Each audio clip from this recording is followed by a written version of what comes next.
तो आज हम एक और क्वेश्चन हम देखने वाले हैं क्लास 10th मैथमेटिक्स का स्टैटिस्टिक्स चैप्टर का एक क्वेश्चन है। इस क्वेश्चन को आप जरा देखिए, लिखा है कि आंकड़ों का माध्य तथा माध्यक क्रमशः 24 तथा 26 है, बहुलक का मान ज्ञात कीजिए।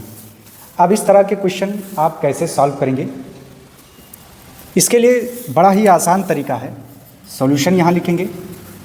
तरीका क्या है कि आपको 10th क्लास में ज़रूर बताया गया होगा कि माध्य, माध्यक और बहुलक में क्या संबंध होता है। चलिए हम आपको बता दें कि माध्य, यहाँ पर लिख दें बहुलक, बहुलक माध्यक तथा माध्य में संबंध। माध्य में संबंध क्या संबंध है जरा उसको देखते हैं। आपने पढ़ा होगा कि आप जानते हैं कि बहुलक बराबर होता है 3 मल्टीप्लाई माध्यक के -2 इंटू माध्य के। ये सूत्र होता है निकालने का, यानी इन तीनों में संबंध होता है। यानी अगर दो चीज़ें आपको दी जाए, माध्यक दे दिया जाए, माध्य दे दिया जाए, तो आप बहुलक निकाल सकते हैं, या माध्यक और बहुलक दे दिया जाए तो माध्य आप बता सकते हैं। यानी इन तीनों में से किसी दो को अगर दे दिया जाए तो आप तीसरा आसानी से ज्ञात कर सकते हैं।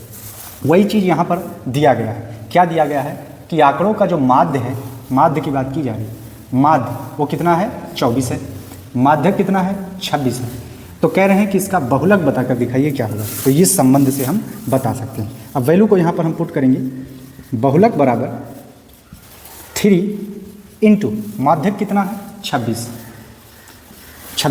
माध्यक यहाँ पर 26 है, क्योंकि क्रमशः कहा गया है, क्रम से, यानी माध्य ये है और माध्यक ये है। माइनस का 2 इंटू माध्य कितना है 24 है।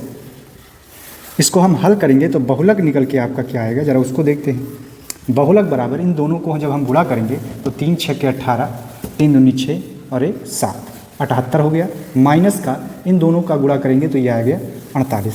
अब इन दोनों को माइनस जब हम करेंगे तो वो आ जाएगा आपका फाइनल आंसर। 78 में से 48 को घटाएंगे 30 आ गया। और यही हमको क्या करना था, पता करना था। बहुलक बराबर 30।